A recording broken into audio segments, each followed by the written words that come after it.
And welcome to Inside Albania with me, Alice Taylor. This week I'm joined in the studio by my very good friend, Jutta Benzenberg. She is a photographer, she's an artist, she's made many, many books about her life and her travels and experiences in Albania over the last 34 years. This week in Tirana, she opened an incredible exhibition, which you can see on Skanderberg Square, called Don't Look Back at the Burning House. And she has granted me an exclusive interview to talk about the exhibition, her new book, and her life's work. Welcome to my studio, Jutta. Thank you very much for inviting. It's a pleasure, and it's strange because we're friends. We know each other so well, yes. But we've never been in this sort of slightly formal setting before. But it will be fine, don't worry. Thank you very much. Jutta, your exhibition, which opened on Saturday in the middle of Skanderberg Square in this incredible setting with sort of metal scaffolding and these billowing sort of sheets, and then your exhibition in the middle of it, displaying these photos which portray a very challenging and visceral moment in Albanian history, the early 90s through to the early 2000s.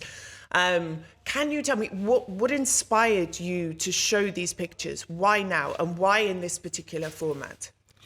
It was a story like this because I had these burnt negatives in the box. I only scanned 80 of them. And one day I met Gökhan Tunca. He is the director of the Heinrich Böll Foundation. And he said, Jutta, we do something with this. And I said, but they look really strong and they are destroyed and I don't know. No, we do something with this. And please scan them all. And from this day, I scanned only 80 because I could not continue. Because when I began to scan and to see that these negatives were destroyed by fire, I could not breathe. I said, I cannot do this. They say, please do it because it has a real potential.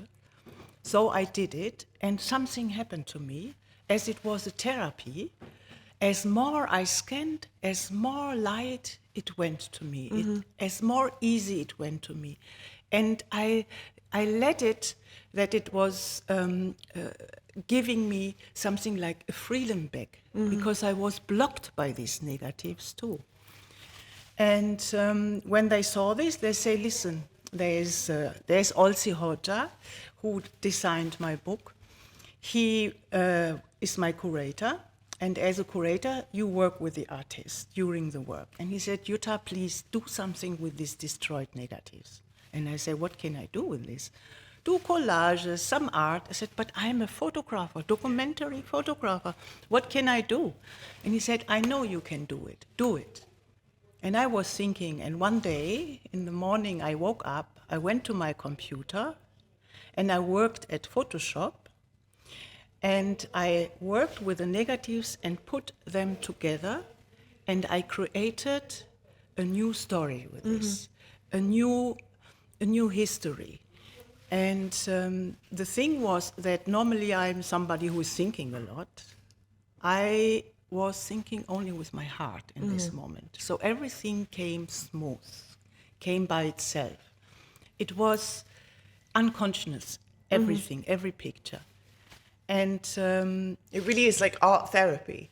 It's like an art therapy. Also, when I scanned all the negatives, the trauma went a bit away. The trauma of the destroyed negatives went away.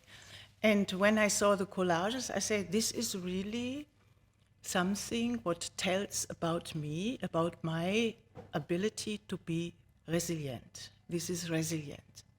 This means something is destroyed, something happened to me, and I come back to normal life. And the collages show this, because with these destroyed negatives, which they look amazing, they tell by themselves, these collages are something new. And what I wanted to say about these destroyed negatives, what happened is, I did the pictures in the 90s. 25,000 or so, wasn't it? No, I lost 90% of this, and I had 1,100 to scan. And always when I see them, they say, listen, this is what we are now. This is the story of us. Not this what you did before. It is okay. You saw us from outside, but now we show you from us inside. Every story, every portrait. And this was amazing. And the best thing of the therapy was that I didn't have control anymore, because they did what they wanted. Yes. And this was also something I had to learn. To let someone else take the direction. Someone else take the direction. But I saw the exhibition, and it's interesting because you can view it in two ways, the pictures. For me, you can view it as Albania, there's two parallel storylines. There's the Albania that collapsed and then rebuilt itself, and the way you've kind of told this through the collages and the use of colour and modern technology in a way to reflect how things have changed or maybe not changed. But then there's also your personal story. So you can view them through two lenses. Which is what I found really interesting about it. It shows hope and despair of the subjects, and then it's mixed with sort of modern technology, and that was really interesting to me. But then there's your personal story as well, how it's helped you heal, how you've placed two completely different images together and what that means to you, what that represents to you. And this is really unusual, I think, that it can be interpreted in two parallel ways. Yes, it's unusual for me, because normally I photograph people, I portrait people, I travel around Albania, I tell the stories of the people. This time it is not about the 90s only, it is about my life in the 90s. So I included the pictures of Ardian, I included the pictures of my girl, I even included a picture of my mother-in-law. It came all up, the stories I went through in the 90s. And this was a bit, for me, a challenge to show these pictures.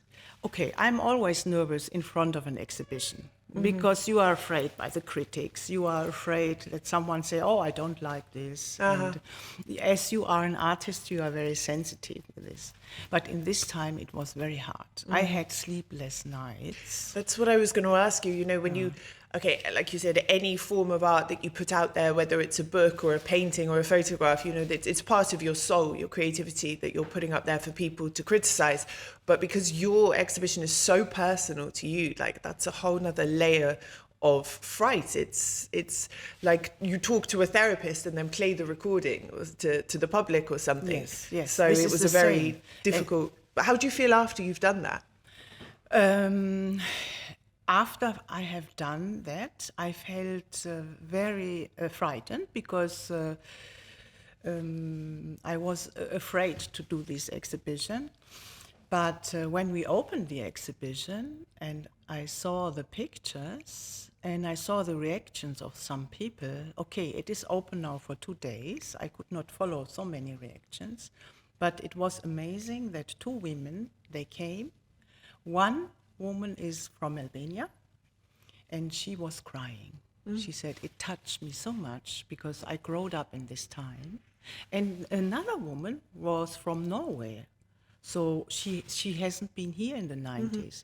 And I understood that perhaps I did something well. They understood my pain. They took the pain and they cried for me.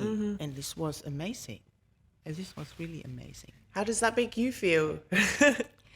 Well, I am a person like this. I have the pain and I'm scared, but when I'm in front, I get very, I don't want to say cold. I take it as it is. Otherwise, I could not have survived. This is my personality. Yes. I take it. I say it is now there, and it will be good, and all is okay. This is what I am as a person.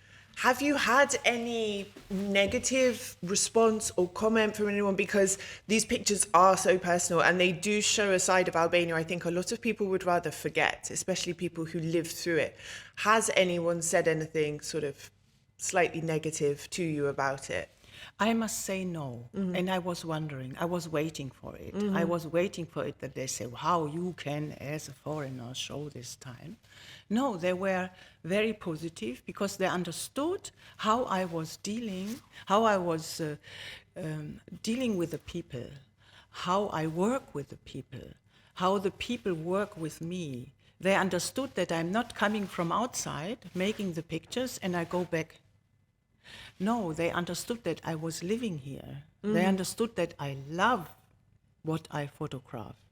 They understood, I mean, I have my family here. I had Adrian, I have my children, I have the family of Adrian. I met all his interesting friends. So I was so inside that I was able and very lucky to do the pictures as I did. So I could go very near. Yeah. And there's something else, I don't know how I do it, but when I go to people to photograph them, they open themselves. They let me to see, sometimes also in their soul. And this is something what makes me so happy when I'm photographing. This was going to be one of my other questions, because I find when I go out and I'm filming and things like that, sometimes people are quite hesitant, especially women, to have their photo taken. They don't want to be in the public eye or whatever. Sometimes they are, but they tend to be a bit suspicious of a foreigner with a camera as well. And yeah, I wondered how you get around that. But I guess you have something in your aura that lets them. The thing is, it sounds a bit weird perhaps, but it is really like this. When I go and look for faces, look for personalities, and I see a face, I immediately get in love so much, and they feel it. And I'm only with this person in this moment. I don't see left, I don't see right, I don't see the other person, I'm only with them. And they feel it. And what I also do when I do portraits, I touch them. So I said, can I do something with your hairs? And I touch them in a very nice way, and they relieve. They are open. They are relaxed. You're not just behind a camera, No. you know, behind a lens. And You're with them. No. And even when I say, please do not laugh, most cześć, they do it then, and then they are as they are, because it is very important when you do you need to make a good picture.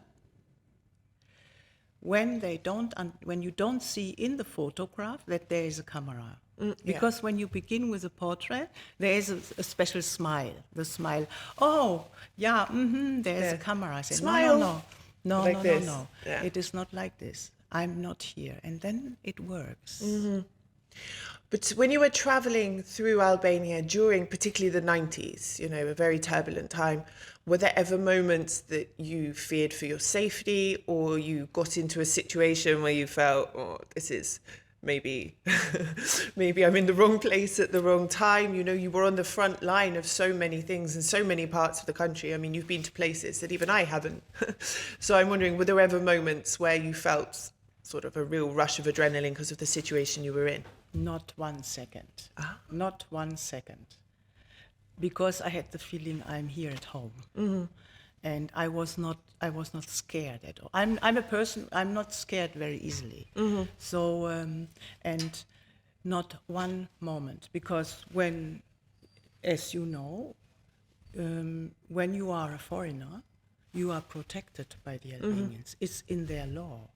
So nobody did anything to me. Even when I was driving with the trucks, there were only trucks, and I had to be in the backside of the truck. They helped me, not that I'm falling down, and nobody did anything to me. I felt so safe. You have that picture in the exhibition that you took in the back of a truck, Yes, and it the was guy so is laughing, you know, like, who's this crazy foreigner in the back of a truck? And this I have to say too, when I photographed in the 90s, I was so surprised. I mean, it was so poor. It was so poor, I never saw something before. I was 30 years old, I photographed in Germany mainly, in France, and then I came here. But the hope they had, it was amazing. It was amazing. And it was not that I said, "Wow, so sad, so poor." No, it was full with hope, the hope that something will change. Now we are free, and this energy gave me so much that I really liked to photograph in this time. But it is interesting.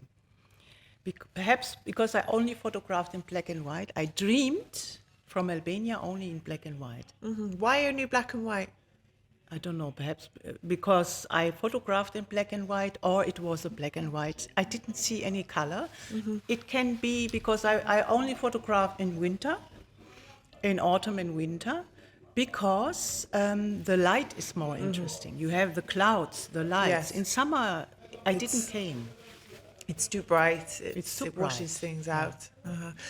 I wanted to ask you as well, you know, Albania now, 2025, on social media, you see these pictures of the stunning beaches and beautiful towns and tourists and influencers walking around. And it's amazing, you know, that it's managed to change its reputation in so many ways and that we're seeing these wonderful images. But your images tell a very different story. And you even go out today and I see pictures you take more regularly that are raw as well. You know, you go to these far-flung, distant areas. How can we balance the two? There's the reality, which is a beautiful, modern European country, and then there's this reality of people's stories and hardships and struggles. How can we balance the two without sort of ruining the reputation of the other? It's not about balance. There are two different things. You have the beauty, the landscape pictures, what I never do, because when I photograph, I need stories. And the stories I get by people. So this is there, and it's really good because more and more people come to Albania. This is amazing because when I'm now in Germany, and I always say I come from Albania, they say, wow, we wanted to go there too. 2 years before, it was not like this. No. It's amazing. But okay, this is one story. But my story, I'm also a photographer, let me to say, a human rights photographer and a bit an activist. Why I have been with Adrian Klosi, who was an activist fighting for good in this country.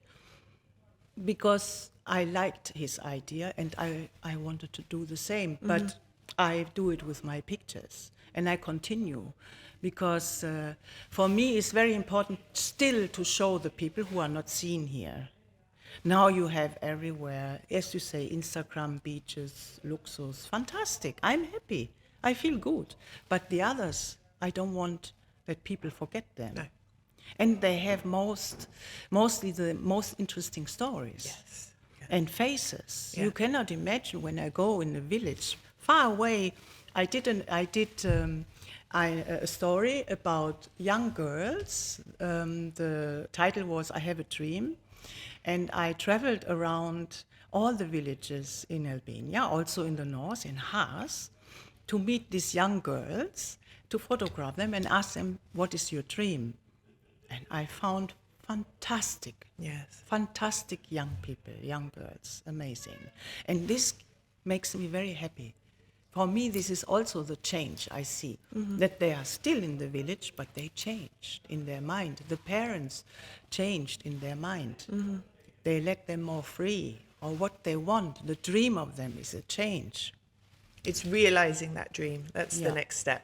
I should go again after 10 years and ask, did you realize the dream? Good idea. It's a good idea. That can be another book. We'll work together. Yes. So we started by talking about the exhibition, but I feel we missed a bit here, which was you came to Albania the first time just after communism ended. Why? Why Albania just after communism ended? What happened? Well, this was something I was working as a camera woman in a TV, but I missed photography and I said, I need a project. And one day I opened a newspaper, a weekly newspaper, very famous in Germany, and I saw these pictures from the boats. And I said, oh my God, what are these people? Bring themselves in danger on this boat. Where is this? And I was reading the article about Albania. And really, it was September 1991. I didn't know where this country was. I didn't know anything about it. But the article was written with such a heart, with such nice words. The journalist was talking about a family he visited in Tirana, and I had the feeling, it makes like this, I have to go there. But how to go to Albania?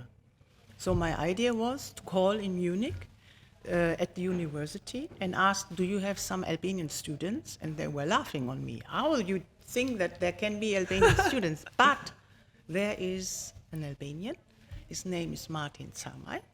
He is a professor. You can call him. So, wow. Then I called him and I said, please, can you help me to find an Albanian journalist? Because what can I do with a German journalist? He will not know where to go, what to do.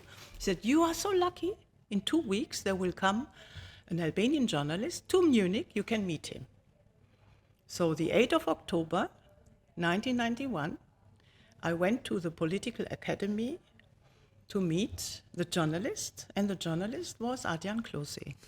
And we saw each other, and from this moment, we have been together until What an amazing 2012. story. Like, that's fate, isn't it? It's so many little things that happen that linked together to then... Yes, sometimes I have the feeling you are led by something, Yes. and I don't understand what it is. You know? Yeah. It is amazing. It's even like how I came here. It was something very bad happened, which led to me making one decision, then another decision, and then fate, and then chance, and blah, blah, blah. And then suddenly it's been 8 years, you Yeah. know, and Yes, it is you like end up this. staying here for the rest of your life.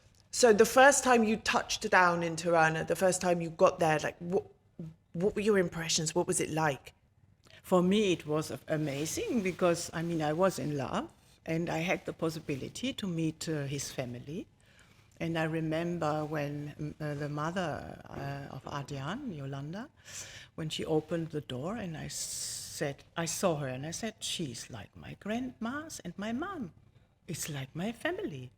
This was amazing. I felt at home immediately. Mm-hmm. And it was amazing that I meet all his friends. The friends he was together in the student movement. Mm-hmm. For me, it was a big present to meet these people, to hear about Albania, to get the energy, what will be, what we can do. And I could put this all in my pictures, my photograph. Mm-hmm. And traveling around the country, I mean, visually, what was it like social-wise in this time of upheaval and things? I mean, can you describe? I'm so curious. I wish I could have had chance to have seen what it was like at that time. The most interesting trip, of course, was that we met Martin Samai in Munich. After I have been here the first time, I showed him the pictures, and he said, you have to go to my family. Mm-hmm. Go to my family, to Dugajin Temal. And they are waiting for you. He hasn't seen them since 40 years in this time. So go to them. And we went to them, but unfortunately, Martin Samai died before we went to the family. So he never saw this family, never saw the pictures. But the trip to Dugajin was amazing. How long did it take back then? Well, we were in Shkodra and we had to wait 3 days to get somebody who bring us there. Then we waited for the boat. 4 days, and 4 days in Shkodra. 1 day we waited for the boat, and then we walked 4 hours up to the house. I think it was even more. Wow. And they said, this woman, do you think, Adrian, she can walk? She's from Germany. And of course, I could walk, because when I have my camera in my hand, I can walk everywhere. Yes. I can walk hours. So we saw this family, and it was, as I'm traveling, I make, a travel back in the time, 200 years. They had a house. They cooked over the open fire. We were sitting with the men. I was allowed to be there too, mm-hmm. The women not. And Adrian was talking with the brother of with George Samai. And George was talking. And I said to Adrian, why you are not saying nothing? And he said, what can I say? They are philosophers. I don't have to say anything. They know everything. And mm-hmm. I was fascinated. That's amazing. Are there any other pictures from that time that you're particularly fond of that have a particular meaning or story behind them? I have to say again, sorry, the brother of Martin Samay, Jert Samay, I photographed him and I made a portrait of him, a portrait what I do now all the time. He was sitting in the room, I took the daylight and I had a wonderful portrait of him, and when I saw this I said, wow, like this I want to continue with the portraits. And well, it's so difficult. You know, when you ask me this, they are going pictures and pictures and pictures. How do I pick And they one? are all, there are so many pictures which are so amazing. When I went, if I did them in Tirana, or the story when we went to Himara, on my first book, the cover is with 4 old women standing in the street. When I saw them, I stopped the car and went out, running to them, make the picture. Then I turned and looked to my camera if I did everything right. I turned back and they disappeared. They were like the witches from Macbeth in this moment. What was in this? It was so magic. Magic is perhaps the wrong word, but it was so, for me, it was so magic, everything. Albania's changing a lot, very, very quickly, you know, and I gave this talk yesterday and I had my idea to talk about, you know, using technology to tell stories, but I ended up talking about how much the country's changing and how much of this tradition and rawness is at risk of being lost forever, you know? And I'm wondering, do you fear that these stories, which you love finding and you stumble across, are going to get less and less as things continue, as demographic change happens, as digitalization happens, as the older generations start to pass away? Do you fear that maybe we're going to lose some of this rawness that we can still find?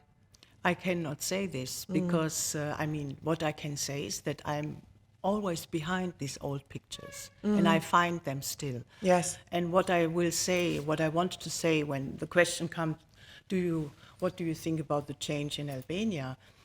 I cannot say this because, first of all, I am a foreigner. I am a guest in this country and I don't want to judge or to say something about this. I want just to have my work done as it was before. And as you said, very interesting what you asked. I never asked this, will I lose this one time? Will I lose these pictures? I won't find these old faces anymore. But when they go, I went too. I think I can find them all the Because this is what I worry about, you know, when I'm going around, I'm interviewing these people with these amazing stories and traditions and oral traditions and things like that. And I just worry someday that these might not. I need to say also the modern people, and they will keep it. If I want and portray them, I can find the old Albania in them. Why? Because they are together with the family. They are together with the grandma, the grandpas. They give this what they know from the past. So I'm sure you can find it also in somebody who is an actor or And this singer. is interesting because when you take portraits, you've taken my portrait before, and my mum, when she saw the pictures you took of me, she was like, I've never seen that side of you before, you know, and even I was like, it's like you find something in somebody that they either don't know exists or they push away, and you bring this out in the portrait. But I imagine it can be uncomfortable for some people. You know, they go and they want to have a portrait taken, and then you present them with this picture of their soul staring back at them, and they're like, how do you deal with that when people expect, you know, to look airbrushed and how they want to look, but then you bring out this other side of them, which is arguably more beautiful? But how do you deal with that? This is a very good question. I'm always scared when somebody say, please make portraits of me when I get this job. And I'm totally scared before, because I don't know what happened. And this is always with my photography. When I have an idea and I don't know what will happen, and this is fantastic. This is the fantastic thing. It is not planned before. So also with the portraits, but sometimes they say, wow, I haven't seen me like this. I said, give the time, give you time. Yeah. Have a look after 1 week. And then they say, wow, yeah, I like it. It's another thing. It's beautiful, but it's not me how I see myself in the Yes. mirror. So I had also one person, she was so sweet. I began with a photo. I showed her, of course I show it then, and she began to cry because she said, no, it's so fantastic. I haven't seen me like this. And I took even the picture when she was crying. Wow. So for me, it's not something like a job. It's always art. I mean, I'm a bit, I take a bit care to say art, but perhaps it is course art it is. in It is me. art. I don't know. It's art in two ways. It's art because it's a picture. It's technically art, but it's also art because of the way you capture things. You know, that's a skill. It's an art how you practice it. Like I've seen portraits you've taken where the person, in my view, is not a good person, and you can see that in the picture, you know, but in a beautiful way. Like it's a beautiful picture, but you can see that part of them, which What? is, yeah. I'm shocked. I'll tell you, but no, but it's a No. good thing because you draw out who they are. Yeah, You but know? mostly the people. I mean, everybody. I say It's- everybody is good. It's Everybody. someone, I don't know has if a I should good say the name, face. but it's a very famous portrait you took of somebody, and You really, mean, Nijmir? yes, Yes. yeah, you see, Yeah, but this was something I had to do. At yes, the of end. course, Yeah, but yeah, it's a because she beautiful was so picture. beautiful. But you can look into it and you Yeah. can see a darkness there, Yes, you know, yes. which you don't see in other Yeah. pictures. It's quite a disturbing picture, you know, if Yeah. you really take the time to look at it. Yeah, I had to do this. Of I course. had to do this because when I went to her, I never forget when Adrian said, "Do not forget who she is." Mm-hmm. So I photographed her and beautiful pictures, and then I said, "No, I have to do the other picture." But and just for the audience as well, Nejmiye Hoxha, the wife of the previous dictator, how was she? Was she open? Oh, she was a very nice lady. We talked French. We were drinking tea. It was as nothing was happened. But this is the shock you have in Yeah, front of yeah, her. You know, you say how this can be. This is really shocking. That's interesting how she could portray this to win you over, sort of, you know, as you're going to take her picture. I'm wondering as well, the photos you take, your books, your exhibitions, is there any difference between the feedback you get from outside Albania and then inside Albania as well? Is there any sort of difference? Yeah, I think yes. From outside, they are very far away. They see just a nice picture. They see the black and white, strong picture. But of course, for Albanians, sometimes it's difficult to see this. Yes. You know, they Yeah, don't yeah. want. They don't want to see the misery all the time. I can understand, but I hope they will forgive me for this because one day, after 50 years or more, it's good to make this picture. Yes, It's of about history. Yes. For the moment, it can be a bit hard, I know. It's the truth. It may be uncomfortable, but this Yeah. is the truth. Yeah, and when you say the truth, as when we come back to my negatives, to my burned negatives, when you talk about the truth and when you talk about the past, and when you see and accept the past, it will go these pains. But I understand him absolutely when they say why she's doing always these misery pictures. But of course, there are also Albanians who say the portraits you do of the village people, they touch me, and then they ask why you are not doing landscape. I said landscape. I do landscape when I have clouds, when there Yes. is a darkness. This can be that I have this in me, in myself, something dark, what I want to let out. This is it too. It's not only about Albania. I need these stories, yeah. I don't think your pictures are overwhelmingly negative. Like I said, you can look at them from two different ways in Thank pretty you. much all of them. You can see different things reflected back in them. You also bring photography, students, people who want to learn photography to Albania. You run workshops here. What are their reactions when they arrive in Albania? You know, are they expecting, what They- preconceptions do they have? They are totally excited, and they all do as they by themselves discover this country. And of course, I'm going to very interesting places where they can take pictures of people and nice motifs, and they are very happy when they come. Surprised, perhaps? You were surprised. Sometimes of course, you are surprised. I mean, they asked me, can I come to Albania to make the workshop? So they want to go there, and they're very curious for this country, and they all went home very happy, and they want to come back. Yeah, this is Yes. the important They thing. want to come back. Yeah. So I could do something for I mean, this. I don't blame them. I find, as someone who's a bit creative, that this is a country where there's so much to do, but not enough time. And I'm only one person, you know, there's just so much I want to do, but I just don't have the time to do it. I imagine they feel the same. Yes, they feel the same. As an artist, and I'm using that word, and as a photographer working in the Albanian cultural scene, you know, with this exhibition and with others that you do, is there anything you think is missing here that the scene, the cultural, the artistic scene really needs to help take it forward? Like exhibition spaces or support, like what is missing for you? Okay, the exhibition spaces will come. They are now all under construction. And what we did now with the pavilion, there's a pavilion on the Skanderbeg place where you can see my exhibition, Don't Look Back at the Burning House. This is an amazing space. And we have spaces where we can exhibit art. But one thing is missing.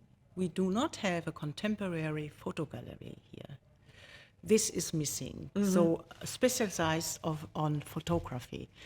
This is the thing what is missing, and I hope perhaps, you never know, perhaps I can do something with this. Yes, if anyone's listening and wants to help Jutta with this, because it's a shame, you know, we're now having more spaces for art, for painting, for this sort of thing, but photography, it's a bit of a area that's missed out, you know. Yes, and this gallery, I really see it a bit that we can make little workshops in villages, you know, for example, in Pelumbas, the village where we live in future, to make little photo festivals. And I want also that this gallery is not only we showing pictures, I want to bring people together. I want to help the alternative artists here, which are not so seen, to have a place. And to bring them together, German or French photographers with Albanian photographers, doing workshops together. This would be my dream. Yeah, this would be good. My last question, we're at the end of the interview. You've been here, let's say for 34 years, 35 years next year, pretty much all the time. And you've stayed here. And through thick and thin, you know, through everything that's happened, you've remained. Why? Why have you stayed? What has kept you here? It could be easy to go back to Germany, I guess, you know? But what's kept you here? What roots you to Albania? Well, you know, my roots, first of all, they are the roots of my children here. There are the roots of my work. I can work here, I can find a lot of stories, I can photograph, and the photography for me is helping me a lot. And here I can find the emotions I miss in Germany. This is what I want, I need, to find the emotion, the energy. And easy to say, I love this country with all the difficulties they have. Everywhere we have difficulties. I love this Mediterranean climate. I love these olive trees. It's a feeling, you know. It's also difficult to explain, as I perhaps cannot explain everything about my photography. I feel here at home so much, and I see it when I'm in Germany, and I visit my children in Berlin, I visit my friends in Munich, I visit my brother in Kassel. After 1 week, I'm homesick. I want to go home. And always when I went out of the airplane, I go in the taxi, and I see the street, along the street, direction of Tirana. My heart is going like this, and even so many bad things happen to me here. The most happiest moments in my life I had in Albania. So this is it. I have exactly the same feeling. It's when we're coming in the aeroplane and you stop, you're looking out the window and the sea stops and you see the coast. It's normally Shenzhen, Leisure, that sort of area, and you just feel, oh, I'm at home, and you can't wait to land, and it touches down and you're like, I'm back, you know. For me, it's 2-3 days, and I'm like, oh, I'm ready to go home. I had to stay one time because I broke my leg very badly, 3 months in Munich, and then came COVID, and I could not go back. So I was nearly 5 months in Germany, and finally somebody helped me that I could go back to Albania, even there was COVID. And I remember the moment. The guy beside me, he said, "What happened to you?" When we, how do you say? Took off. I was crying like a baby. So there's something. Yes, yeah. And it's And true. I do not feel like a German. No. People say, "Oh, you are so German." I do not feel it. With the timekeeping, but that's in the blood, you know, I think. Yeah. Yeah. But no, I have the same thing, you know, when things go wrong, when things get tough, people say, "Oh, well, just go back to the UK." And I'm like, but being here and how I feel when I'm here is what keeps me going when things get tough, you know, because this is now my country. This is where I feel something, where I'm connected, where my daughter is from, you know. And gives you the strength to... And I must say, all these photographs, they are a family for me. I cannot leave them. What can I do when I'm in Germany and I see all the pictures I did in Albania? I would suffer so much. Yes. So lack of inspiration. Yeah. Jutta, thank you very much. Thank you very much. Thank you. That's all for this week. You can watch Inside Albania every Saturday on Euronews Albania, on our YouTube channel, Euronews Albania, and across all major podcasting platforms. If you have any ideas, tips, or requests for interviews, you can find me on X, on Instagram, and on TikTok and Facebook, Alice in Albania. Until next week, Mira Pavshim.